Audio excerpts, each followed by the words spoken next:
ഭരണവിരുദ്ധ തരംഗത്തിൽ ഛത്തീസ്ഗഡിൽ കോൺഗ്രസ് തകർന്നടിഞ്ഞു. BJP 53 സീറ്റുകൾ നേടിയപ്പോൾ കോൺഗ്രസ് 35 സീറ്റിൽ ഒതുങ്ങി. ചിട്ടയായ തെരഞ്ഞെടുപ്പ് പ്രചരണവും സ്ഥാനാർത്ഥി നിർണയത്തിൽ പുലർത്തിയ സൂക്ഷ്മതയും BJPക്ക് അനുകൂല ഘടകങ്ങളായി.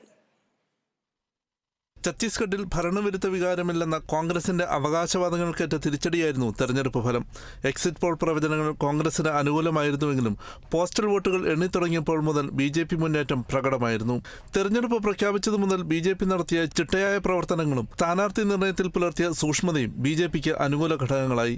കർഷകക്ഷേമം അടക്കമുള്ള ക്ഷേമ പദ്ധതികളുടെ പ്രഖ്യാപനവും സ്ത്രീ വോട്ടുകൾ ലക്ഷ്യമിട്ടുള്ള പദ്ധതി പ്രഖ്യാപനവും BJPയെ പിന്തുണച്ചു. നെല്ല് സംഭരണത്തിന് ക്വിൻ്റലിന് 3100 രൂപ പ്രഖ്യാപിച്ചതും കർഷക വോട്ടർമാരെ BJPയിലേക്ക് അടുപ്പിക്കാനായി.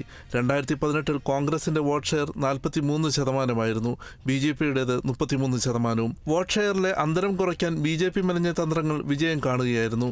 5 വർഷത്തെ ഇടവേളയ്ക്ക് ശേഷം വീണ്ടും സർക്കാർ രൂപീകരണത്തിനൊരുങ്ങുകയാണ് BJP. News desk, Kerala vision news.